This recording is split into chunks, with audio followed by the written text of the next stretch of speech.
여러분, 이 시대에 우리가 사는데 돈이 꼭 필요합니까? 아니면 없어도 됩니까? 아마 돈 없어도 돼요라고 하실 분은 한 분도 없을 것 같아요. 근데 설마 그딴 거 없어도 돼요 라고 생각하는 분이 있다면 빨리 병원을 찾든가 아니면 진짜 자신의 목소리인지를 한번 살펴보든가 아니면 정말 이렇게 희망사항이든가 한번 진단해 보셔야 됩니다. 여러분, 우리가 사는 이 시대는요, 돈 없이 사는 것 자체가 불가능합니다. 물물교환 시대가 아니에요. 화폐 경제 시대죠. 금융 경제 시대입니다. 여러분, 돈 없으면요, 입는 거, 먹는 거, 어디 가서 노는 거, 내가 뭘 배우는 거, 아플 때 약 사 먹고 뭐 병 고치러 가는 거 아예 못 합니다. 못 해요. 대부분 여러분 오늘 교회 오실 때도 교통수단 이용해서 와야 되잖아요. 그거 돈 없이 됩니까? 안 됩니다. 안 되는 거예요. 물론 한두 번 정도는 내가 돈 없어도 굶는다, 뭐 걸어간다, 아파도 참는다, 한두 번은 될지 몰라요. 근데 계속 안 됩니다. 정말 이 시대는요, 돈은요, 절대적인 존재예요. 그래서 사람들이 돈을 위해서 산다라고 해도 이게 틀린 말이 아니에요. 아마 여러분 중에는 그런 거 당연한 거 아니야? 돈 위해서 사는 거 아니야? 이렇게 생각하는 분들도 있을 수 있어요. 아니면 미처 생각은 안 해봤는데 생각해 보니 정말 내가 돈을 위해 살고 있네? 라고 자각이 되시는 분들도 있을 수 있어요. 정말 수많은 사람들이 돈에 묶이고 돈에 목숨을 걸어서요, 양심도 버리고 일륜 천륜까지 다 내다버린 사람들이 적지 않아요. 돈이라면 다른 사람들 속이고 배신하고 억압을 해서라도 내가 그 돈을 손에 쥐려고 하죠. 심지어 부모, 자식, 형제도 없어요. 아주 극단적인 경우에는 살인까지 저지르잖아요. 이게 말이 됩니까? 근데 돈 때문에 그런 거죠. 왜 이렇게 합니까? 돈의 위력이 있기 때문에. 돈을 가진 자가 누릴 수 있는 엄청난 파워가 있기 때문에. 그러니까 뭐 양심이고 천륜이고 뭐고 다 필요 없다. 돈이 모든 것을 해결할 수 있다. 혹시 뉴스 보신 분들 아시겠지만 어제 아시아에서는 제일 갑부, 제일 부자, 전 세계적으로는 12번째로 부자인 사람이 인도에 산대요. 우리가 이제 선교 갈 곳. 인도는 정말 빈부격차가 아주 뭐 대단하죠. 그러니까 아시아 최고 갑부가 인도에 사는 거예요. 무케시 회장이래요. 그 회장의 막내 아들이 어제 결혼식을 했대요. 근데 3일 동안 결혼식 한답니다. 그러니까 지금도 하고 있는 거예요. 근데 유명한가 봐요. 이 가족들 결혼식 할 때마다 전 세계에서 유명 인사들을 초대하는 거야. 비용을 다 대서 초대하는 거예요. 근데 아주 굵직굵직한 세계 유명인만 1200명 정도 불렀대요. 결혼식 하객은 한 5000명 정도 불렀고. 대충 봐도 대단해요. 영국의 전 총리인 블레어 총리 부부, 그 다음에 권투 선수 마이크 타이슨, 그 다음에 페이스북 만든 사람도 그죠? 저크버그, 그 다음에 IBM 빌 게이츠, 그리고 축구 선수 베컴, 그리고 우리나라 누가 갔을 것 같아요? 이분은 종종 가시더라고요. 삼성전자의 이재용 회장. 그러니까 이분들을 그냥 부르는 것도 아니야. 전세기를 아예 100대를 준비해서 제트기를 그 전세기를 보내서 모셔온대. 그리고 리무진으로 태워서 다 돌아다니고, 그 뭄바이, 인도의 델리 말고 또 하나의 도시라면 뭄바이가 있잖아요. 거기에 5성급 호텔을 다 아예 통으로 다 예약해서 그분들을 묵게 한대요. 그리고 정말 제가 놀란 건 뭐냐면 그 뭄바이 큰 도시의 근로자들 아예 3일 동안 나오지 마, 재택근무, 다 재택근무 시켰대요. 왜? 세계 유명인사들 오니까 보안상 위험할까 봐 니네 나오지 마. 이거 다 뭘로 해요? 돈으로 하는 거예요. 자, 그럼 맞춰봐요. 이 결혼식을 위해서 쓰는 비용이 얼마일까요? 자, 참고로 우리나라 역대 대통령들의 취임식 이것도 뭐 세계 각국 사람들 초청하고 막 그러잖아요. 우리나라 역대 대통령들 취임식이 제가 따져 보니까 20억부터 33억. 지금 대통령이 제일 많더라고요. 물가 뭐 이런 거 다 뭐 감안했을 수도 있겠지만 어쨌든 그러니까 20억부터 33억까지 들었어요. 무케시 회장 막내 아들 결혼식 3일 얼마게요? 5천억? 5천억? 야, 역시 우리 장로님은 큰 인물 되실 분이야. 5천억. 자, 5천억 나왔습니다. 자, 더 부르실 분? 예? 1320억. 예. 거의 우리 김성희 장로님 비슷하게 가셨어요. 4,500억. 뭘 해요? 얼마인지 아세요? 전 얼마인지 몰라요. 가늠이 안 돼요. 뭐 아는 것처럼 얘기하네? 아버지가 누구셔? 갚으셔? 4,500억이래요. 그래서 제가 아까 비교를 드린 거예요. 우리나라 역대 대통령 제일 많이 들은 게 33억이라고. 몇 배예요 도대체? 그런데 이게 결혼식 행사 비용이고 뭐 부대 비용, 선물비부터 뭐 다 따지면 9천억 정도가 든대요. 그러니까 그 돈을 쏟아부어서 그렇게 하는 거예요. 야, 근로자 니네 나오지 마. 참 대단하죠. 돈의 위력이. 그런 사람이 뭐 무서울 게 있겠어요? 근데 여러분, 예수를 믿는다고 해서 이런 돈의 위력 앞에 당당할 수 있느냐? 천만의 말씀. 예수 믿어도요, 돈 때문에 시험 들고 낙심하고 때로는 굉장히 교만해지고 사정없이 다른 사람들 상처 주고 믿음이 와르르 무너질 때 많습니다. 무엇보다 예수 믿는다고 하면서 실상은 돈의 노예로 사는 사람들이 대단히 많아요. 어떤 목사님이 그러셨어요. 예수를 정말 제대로 믿는지 아닌지는 그 사람의 지갑을 보면 된다. 지갑이 회개했으면 그 사람은 정말 예수 믿는 것이다. 무슨 의미입니까? 돈에 대한 분명한 신앙적 기준이 있어야 진짜 믿음이라는 거예요.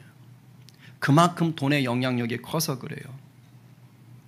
분명한 신앙적 기준 여러분 가지고 계세요? 아니면 그냥 돈의 위력 앞에서는 신앙이고 뭐고 그냥 싹 다 쥐어놓고 사십니까? 여러분, 돈 결코 가볍게 볼 상대가 절대 아니에요. 우리가 돈을 다스리지 못하면 돈이 나를 다스립니다. 돈이 나를 다스리게 놔두면 하나님과 등지게 돼요. 돈과 하나님을 동시에 섬길 수가 없어요. 예수님이 말씀을 그렇게 하셨어요. 마태복음 6장 24절. 자, 시작. 한 사람이 두 주인을 섬기지 못할 것이니 혹 이를 미워하고 저를 사랑하거나 혹 이를 중히 여기고 저를 경히 여김이라.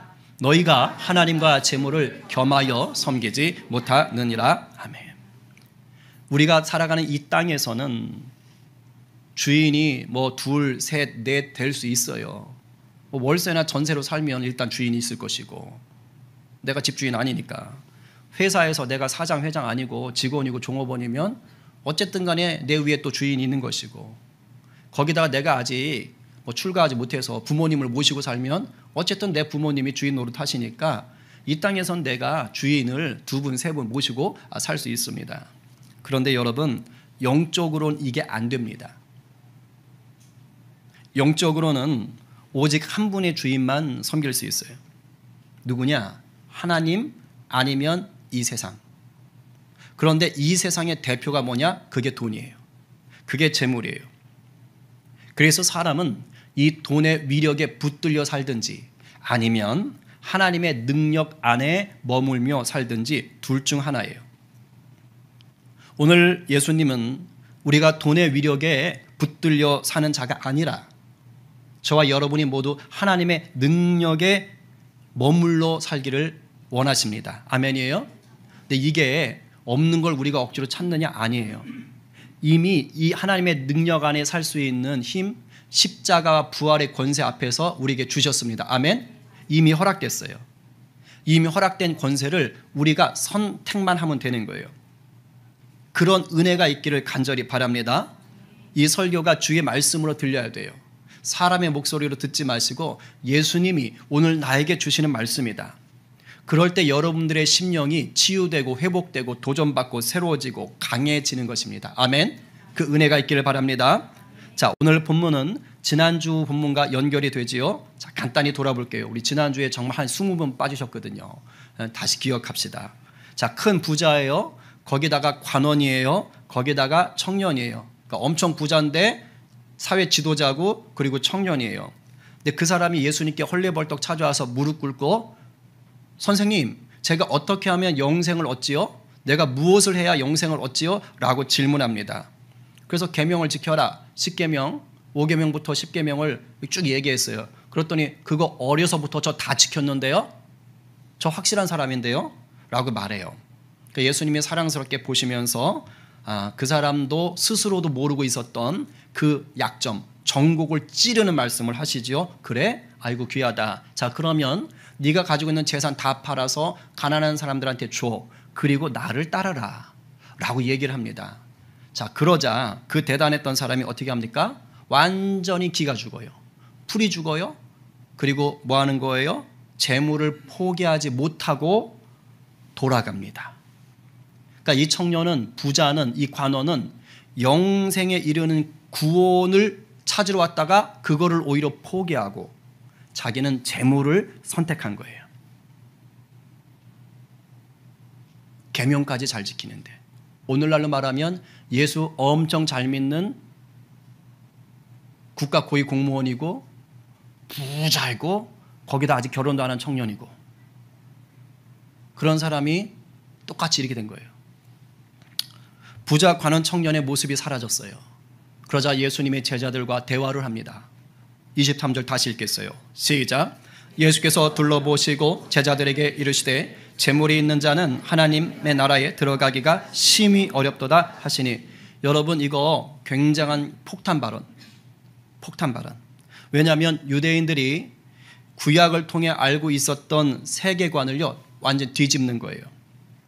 유대인들이 구약을 통해 배운 것은 재물은, 돈은 하나님이 주시는 복이다, 이렇게 알고 있어요. 욥 부자, 아브라함 부자, 야곱 부자, 이삭 부자, 요셉 부자, 다윗 부자, 솔로몬 부자. 구약에 나오는 모든 위인들 다 부자. 그러니까 다 복인 거예요. 실제로 구약은 이렇게 말을 해요. 신명기 28장 6절 8절. 자, 시작. 내가 들어와도 복을 받고 나가도 복을 받을 것이니라. 여호와께서 명령하사 네 창고와 네 손으로 하는 모든 일에 복을 내리시고 네 하나님 여호와께서 내게 주시는 땅에서 내게 복을 주실 것이며. 그러니까 하나님이 엄청나게 복을 때려 부어 주신다는 거예요. 좋으시죠? 별 감흥이 없으세요? 이 복이 싫으세요? 자, 그럼 더 좋은 거 하나 더 있어요. 자, 잠언 10장 22절. 자, 믿음으로 받으세요. 자, 시작. 여호와께서 주시는 복은 사람을 부하게 하고 근심을 겸하여 주지 아니하시느니라. 자, 이렇게 살고 싶어요, 싫어요? 부하게 한다는데 걱정을 안 주신대잖아. 이거 얼마나 좋아. 그렇지? 여러분, 이게 구약적 사고예요. 이게 구약적 사고라고. 그러니까 이렇게 알고 있었으니까 유대인들에게 있어서 부자는요 존경의 대상이에요. 그러니까 우리나라 사람들은 좀 부자를 막 좀 이렇게 비판적으로 보는 시각이 있는데 유대인들은 안 그랬어요. 왜냐하면 하나님이 복 주신 자거든요. 근데 이런 유대인들에게 지금 예수님이 뭐래요? 야, 재물이 있는 사람 하나님 나라 들어가는 거 겁나게 어렵다, 이렇게 말씀하신 거예요. 여기서는 여러분 부자라고도 안 했어요. 지금 예수님이 처음에는 재물이 있는 자라고만 하셨어요. 무슨 뜻이에요? 야, 돈 갖고 있으면 하나님 나라 들어가는 거 뭐 불가능한 건 아니지만 어려워. 그러니까 부자도 아니라니까 지금. 그러니까 여러분 다 해당되는 거예요. 물론 저도 돈 가지고 있으면 하나님 나라 들어가는 것 자체가 만만치 않아. 자, 이 말을 유대인들이 들었어요. 당연히 놀라죠. 깜짝 놀랍니다. 제자들이 깜짝 놀란 거예요. 그러고 있으니까 예수님이 아예 이번에는 한 번 더 폭탄 발언을 하면서 쐐기를 박습니다. 자, 읽어봐요. 시작. 예수께서 다시 대답하여 이르시되 얘들아, 하나님 나라에 들어가기가 얼마나 어려운지 낙타가 바늘귀로 나가는 것이 부자가 하나님의 나라에 들어가는 것보다 쉬우니라 하시니. 그러니까 돈이 우리가 구원 얻는데 얼마나 방해거리가 되는지를 아예 극단적인 비유를 들어서 말씀하시는 거예요. 낙타는 유대인들, 유대 지방에서 가장 큰 동물이에요. 유대 지방에서. 그리고 바늘귀는 바늘구멍입니다. 그러니까 유대인들이 생각할 때, 자기들이 생각할 때 가장 작은 구멍, 그러면 바늘구멍인 겁니다. 근데 지금 뭐라고 하는 거예요? 예수님이 부자가 하나님 나라에 들어가는 것보다 차라리 낙타가 그 바늘구멍을 통과해서 가는 게 더 쉽다라고 얘기하는 거예요. 근데 아마 어떤 목사님들 설교나 주석을 보시면 이렇게도 말을 해요. 여기서 그 바늘구멍은 진짜 바늘구멍이 아니고 예루살렘 성전에 있는 그 큰 문 옆에 난 조그만 문이다. 이제 이렇게 설교하거나 하는 것들 들어보신 분이 있을 텐데, 예수님 시대에는 그런 문 자체가 없었답니다. 그건 나중에 생긴 문이래요. 그러니까 역사적으로 없던 거예요. 그래서 엄밀히 말하면 예수님은 그냥 조그만 문을 얘기한 것이 아니라 그야말로 바늘 구멍을 얘기하신 거다라고 보시는 게 맞습니다. 그러니까 무슨 말이에요? 낙타가 조그만 문을 어떻게 들어갈 수 있을지 모르겠어요. 구부려가지고 이렇게 해서 당기면. 근데 바늘 구멍은 아예 불가능하죠. 그러니까 예수님이 지금 이 비유는 뭐예요? 부자는 천국 들어가는 게 거의 불가능할 지경이다 라고까지 얘기하는 셈인 거예요. 아주 극단적인 과장법의 강조법을 쓰신 겁니다. 그러니까 지금 제자들이 여기까지 말을 들으니까요, 완전히 어안이 벙벙한 거예요. 그래서 마치 자기들끼리 전기가 통한 듯 찌찌뽕한 듯이 이렇게 말을 하고 있는 거예요. 자기들끼리. 에? 야, 부자가 구원을 못 받아? 야, 부자가 구원을 못 받으면 대체 누가 구원을 받아? 그러니까 자기들끼리 지금 이렇게 얘기를 하고 있는 겁니다. 그러니까 지금 제자들은요, 충격이에요. 왜냐하면 누가 뭐라고 해도 구원받는데 1순위였어야 할 그 부자 관원 청년이 지금 구원받겠다고 왔었잖아요. 그것도 놀라운데 또 그냥 갔어. 하느님 나라에 보화를 쌓으라는 말을 거부하고 돈을 포기하기 싫어서 그냥 갔단 말이에요. 그러니까 그걸 지금 본 것도 충격인데, 그런데 예수님이 거기다 대고 뭐라고 얘기하는 거예요? 재물이 있으면 구원받기 어려워. 부자는 거의 불가능해 라고 생각하는 거예요. 그러니 이 제자들은 야, 그럼 구원받기는 다 글렀나 보다. 대체 누가 구원을 받을 수 있지? 이렇게 지금 생각을 하는 거예요. 27절 읽기 전에 도대체 예수님이 왜 이렇게 말씀을 하시느냐, 오늘 이것을 좀 여러분들이 은혜로 받으셔야 돼요. 그리고 도전을 받으셔야 돼요. 예수님도 구약을 잘 아시고 유대인으로 오셨어요. 누구보다 구약 잘 아세요. 그런데 예수님이 지금 이 구약의 세계관을 뒤집는 것 같은 말씀을 하시잖아요. 근데 그게 아니에요. 정확히 말하면 구약의 세계관을 바로 잡으시는 거예요. 말씀을 바로 세우시는 거예요. 유대인들이 그동안 잘못 알고 잘못 살고 있는 것을 깨닫게 하시는 거예요. 동시에 오늘 우리도 유대인들처럼 잘못 알고 있다면 깨닫고 돌이키라고 말씀하시는 것입니다. 여러분, 유대인들 생각처럼 재물의 복, 즉 돈은요, 하나님이 주시는 게 100% 맞습니다. 그 당연한 거예요. 제가 우리 아이들 재정 교육할 때 딱 앉혀놓고 제일 먼저 했던 얘기가 뭔지 아세요? 하나님이 부자다. 모든 것은 하나님 것이다. 하나님이 다 주시는 거다. 우리 거 없다. 성경에 써 있어요. 다윗이 이렇게 고백합니다. 역대상 29장 11절 12절. 자, 시작. 여호와여, 위대하심과 권능과 영광과 승리와 위엄이 다 주께 속하였으니 천지에 있는 것이 다 주의 것이로소이다. 여호와여, 주권도 주께 속하였사오니 주는 높으사 만물의 머리이심이니이다. 부와 귀가 주께로 말미암고 또 주는 만물의 주제가 되사 손에 권세와 능력이 있사오니 모든 사람을 크게 하심과 강하게 하심이 주의 손에 있나이다. 아멘. 천지 모든 것의 주인이 하나님이다. 그러니 당연히 인간이 누리는 부, 재물, 돈 누가 주신다고요? 주님이 주신다. 그러니까 여러분 중에는 이런 말씀 하실 수도 있어요. 아니 목사님, 내가 죽어라 이래서 번 돈이에요. 내가 지혜롭게 투자해서 번 돈이에요. 근데 이게 어떻게 주님이 주신 겁니까? 라고 말씀하실 수 있어요. 그런데 그것도 주님이 허락하셔야 되는 겁니다. 성경은 그렇게 말합니다. 신명기 8장 18절 상반절 네 하나님 여호와를 기억하라. 그가 네게 뭐를? 재물 얻을 능력을 주셨음이니라. 명심하셔야 되는 거예요. 자, 그럼 주님이 재물, 돈을 주셨으니 근본적인 돈의 주인은 누구라고요? 우리 주님이신 거예요.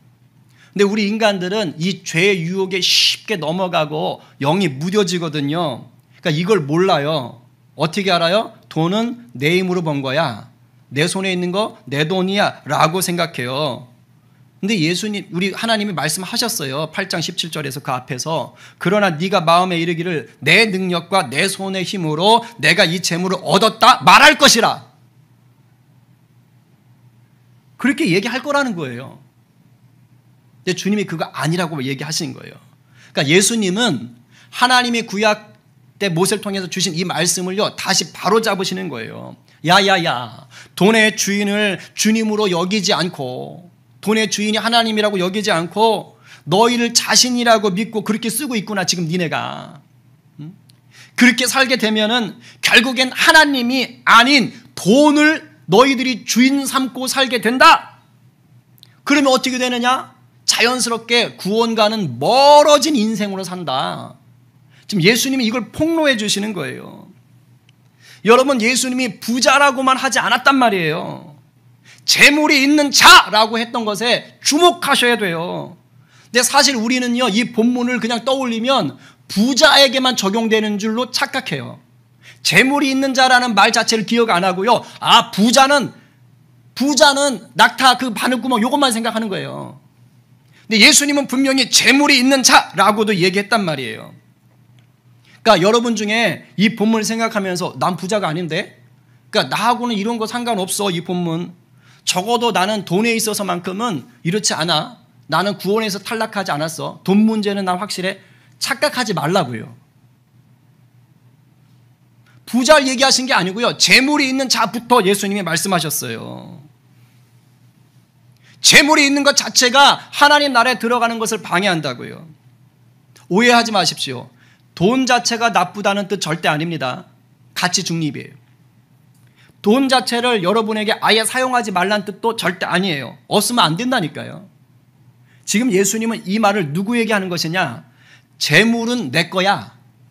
내 수중에 있으니, 내 통장에 있으니 이건 내 거야 라고 내가 돈의 주인이라고 생각하는 사람들, 그런 자들에게 말씀하시는 거예요. 이런 사람들은 내가 돈이 많든 적든 어떻게 될까요? 돈에 묶여버려요. 돈에 질질 끌려다닙니다. 저도 억수로 가난해 봤거든요. 제가 알아요, 그 심정을. 나는 가난해, 대부분 상대적입니다. 나는 가난해 라고 생각하는 사람들은 어떻게 될까요? 돈이 주인된 사람들 중에 나는 가난해 라고 생각하는 사람들은 앉으나 서나 생각이 뭐예요? 주님 생각이 아니에요. 앉으나 서나 머니 생각, 돈 생각. 돈 좀 많이 가진 주인이 되고 싶은 거예요. 돈 많은 주인. 그래서 마음껏 써보고 싶어요. 여기 한이 맺혀 있어요. 제가요, 청년들, 아이들 얘기해 보잖아요. 다 그 얘기하고 있어요. 돈 좀 많이 벌고 싶대. 한이 맺혀 있어, 한이. 돈벼락 맞고 싶대. 정말 앉으나 서나 돈 생각. 심하면 어떤 일까지 벌어진 줄 아세요? 돈 되는 거 아니면 안 움직여. 자원봉사? 그런 거 없어. 돈이 돼야 돼. 수련회? 돈 안 주면 안 가. 오늘날 시대가 그래요, 요즘. 부모들이 청소년 수련회 보내는 게 이게 그냥 보내지는 게 아니에요. 딜을 해는 거, 딜. 내가 얼마 줄 테니 이번에 갔다 보자.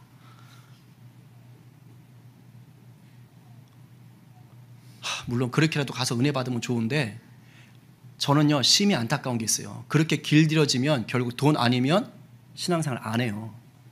진짜 무서운 거예요. 우리가 그렇게 애들을 버려놓고 있는지도 몰라요, 사실은 어쩌면.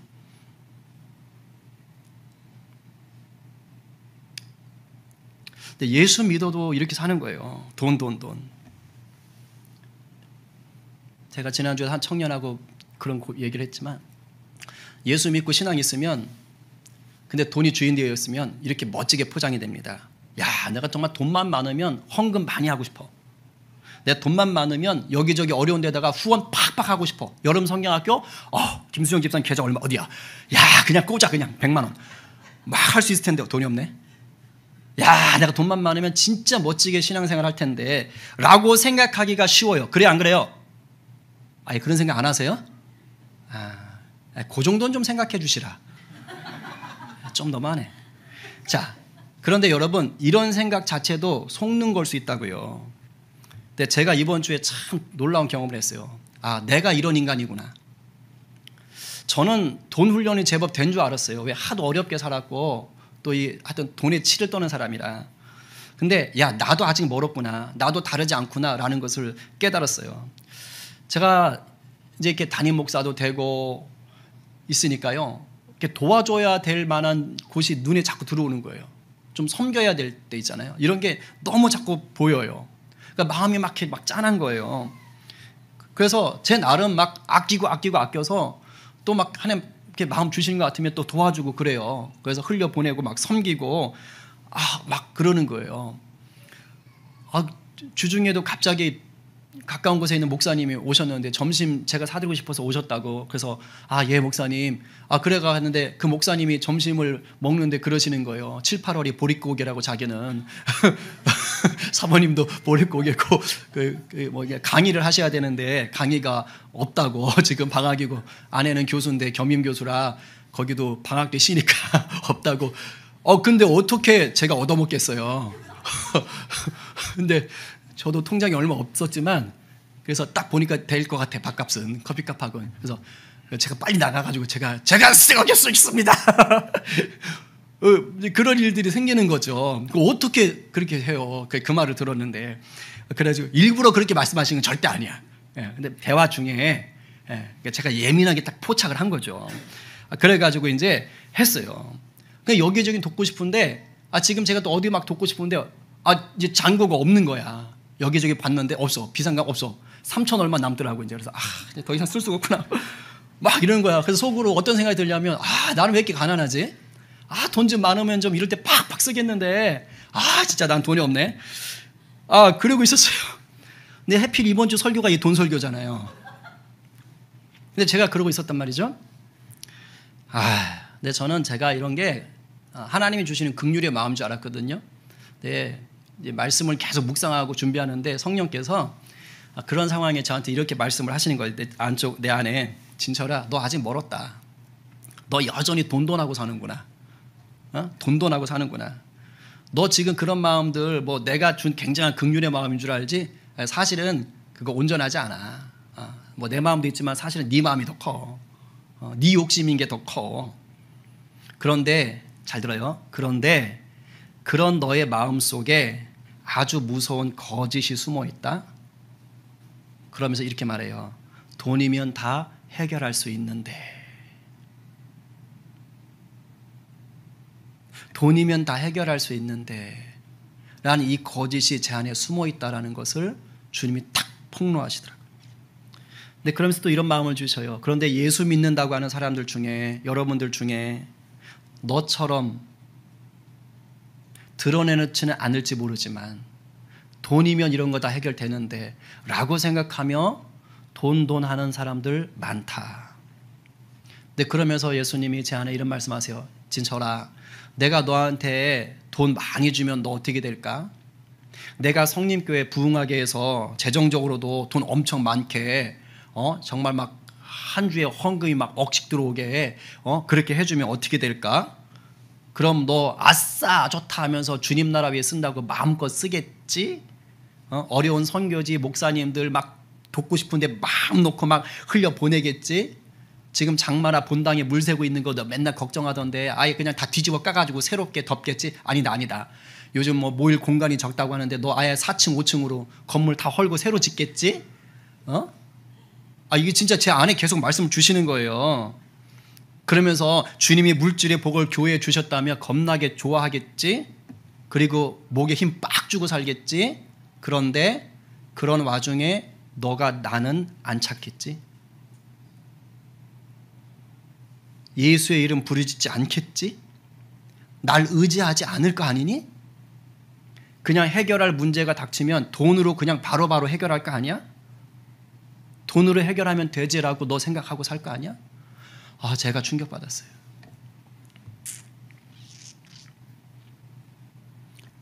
돈이 있으면 쉽게 해결돼요.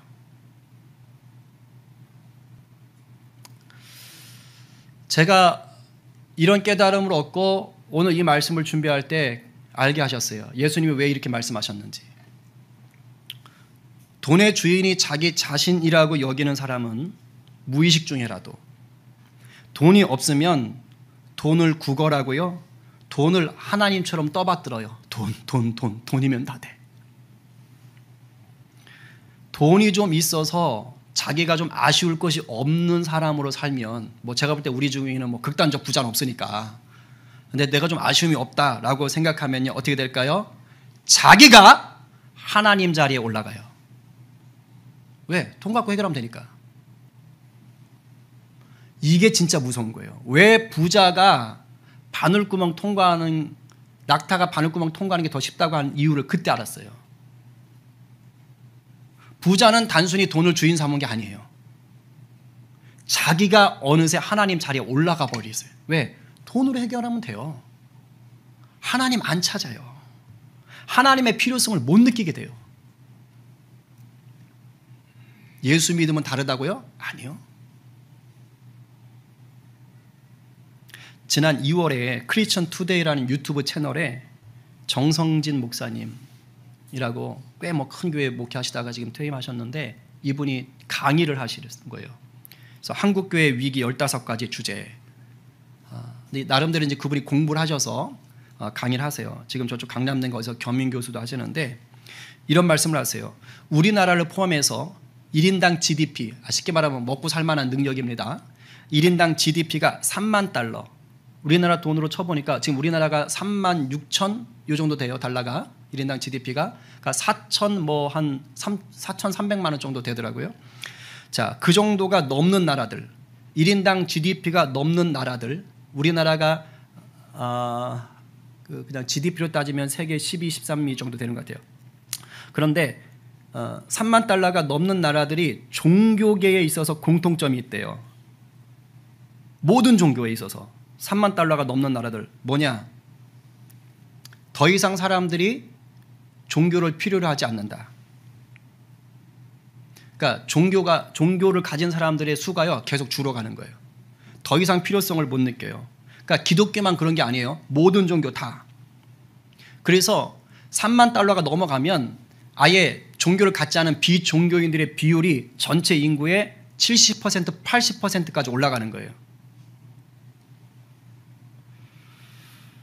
우리나라 작년 2023년도 통계 우리나라의 비종교인 63% 지금 가파르게 올라가고 있어요. 그러니까 종교인이 37%, 그중에 우리 같은 개신교인이 16%밖에 안 돼요. 이게 갈수록 줄어드는 거예요. 왜 이렇게 될까요?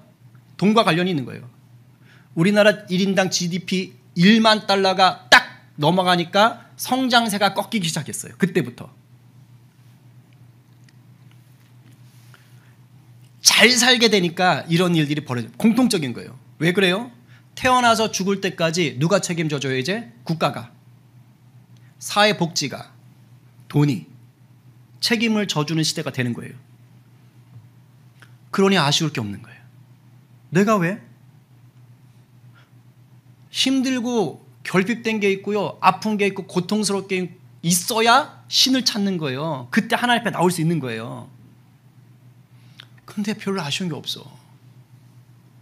우리나라 의료보험도 너무 좋아. 그런데 여러분 잘 들으세요. 사회복지니 GDP 3만 불, 4만 불 달러니 이런 게 육체로 사는 이 땅에서만 해당됩니다. 그렇죠? 돈으로 죽음 막을 수 있어요? 연장할 수는 있어요. 그러나 죽음 막을 수 없어요. 돈으로 죽음 이유를 책임져요? 책임 못 져요. 돈으로 영혼의 구원은 더더욱 살 수 없습니다. 그래서 여러분 우리가 다 속고 사는 거예요. 지난주 본문에 나온 부자 관원 청년처럼 살고 있는 거예요. 문제가 없는 줄 알고 살고 있는 거예요. 그래도 이 청년처럼 나에게 구원이 없구나 이렇게 깨닫고 와가지고 혹시라도 예수님 만나서 구원의 문을 열고 들어오면 다행인데 아무리 잘 살아도 영적인 갈망을 느낄 수밖에 없거든요. 왜 무기력해요? 절대적 가난인가요 요즘? 아니에요. 근데 왜 삶에 소망이 없다 그래요? 살만하니까 그런 거예요. 근데 그게 영적 갈급함이거든요. 근데 그때 예수님께 나올 수 있어야 되는데 내가 아직 먹고 살만하다면 삐댈 때가 있다면 예수님께로 안 나오는 거예요. 예수님이 초대할 때 등 돌리고 돌아가는 거예요. 그렇게 살게 된다고요. 지금 이 시대 속에서 우리가 구원은 돈으로 얻을 수 있는 게 아닙니다. 구원은요 하나님만이 주실 수 있는 거예요. 예수님이 그걸 27절에서 밝혀주시는 거예요. 한번 읽어봐요. 시작. 예수께서 그들을 보시며 이르시되 사람으로는 할 수 없으되 하나님으로는 그렇지 아니하니 하나님으로서는 다 하실 수 있느니라. 아멘. 하나님만이 구원을 주실 수 있다는 말입니다. 그래요. 돈으로는 절대 구원을 살 수가 없어요. 오직 하나님의 은혜만이 우리를 구원하세요. 예수 그리스도를 구주로 내 삶의 주인으로 영접한 자만이 구원을 누려요. 그럼 돈은 뭐죠? 돈은요 우리가 주님의 백성으로 사는데 꼭 필요한 도구예요. 목적이 아니고 꼭 필요한 도구. 아셨어요? 목적이 아니라고요. 꼭 필요한 도구. 그러니까 돈 자체는 나쁠 게 없어요. 여러분이 돈을 어떤 자세로 대하는가가 중요해요. 내가 돈의 주인이 아닙니다. 천지의 모든 것의 주인은 내 주님 하나님이세요. 그 주님께서 우리에게 돈을 맡기시는 거예요. 재정을 맡기시는 거예요. 그걸 벌 수 있는 능력을 주신 거예요. 우리는 돈의 주인이 아니고 청직이에요. 관리자예요. 내가 얼마를 맡았는지 중요하지 않아요. 2달란트, 5달란트 맡았으면 최선을 다해서 주님을 위해서 일하세요. 게으르지 말고 열심히 그것을 활용하세요. 그러면 주님이 남기게 하시는 거예요. 그리고 착하고 충성된 종아라고 칭찬하시고 물질을 더 하시는 겁니다. 이게 하늘나라의 복의 원리인 거예요. 그러니까 여러분들이 얼마를 갖고 있든 그것을 주님 나라 위에 쓰면 그랬다고 여러분 자신을 위해서 쓰지 말란 얘기 아니에요. 여러분도 가꾸셔야죠. 근데 하나님이 기뻐하시는 선 안에서 하란 말이에요. 그러면 그 자체로 충분히 아름답고 복된 인생인 것입니다. 정리할게요. 여러분 돈 때문에 주눅 들고 비굴해지고 삭막하기 쉬운 세상입니다. 그렇죠? 돈 때문에 반대로 교만해지고 난폭해지고 비참해지기도 쉬운 세상입니다. 돈의 주인이 되려고 하다가 돈의 노예로 살기 때문이에요. 내가 돈의 주인 되려고 하다 돈의 노예로 살기 때문. 이렇게 살면 구원에서 멀어진 인생으로 살면서 끊임없이 영적인 목마름을 해결하지 못해요. 온 세상의 주인이요 내 생명의 주인 되신 하나님 안에 거하실 때만 참된 평강이 있습니다. 주님 안에 거할 때 돈을 다스리며 주님 영광 위에서 사용할 수가 있어요. 그럴 때 돈의 많고 적음에 휘둘리지 않고요 하늘의 행복을 경험하시는 거예요. 오늘 누가 돈을 주인 삼고 있던 삶을 회개하고 만물의 주인 되신 우리 주님 앞에 똑바로 서시겠습니까? 오늘 누가 돈의 위력에 속지 않고 하나님의 능력 안에 거하며 선한 청지기가 되셔서 생명 구하는 자로 사시겠습니까? 오늘 말씀에 아멘으로 화답하는 저와 여러분 모두가 되기를 간절히 축원합니다.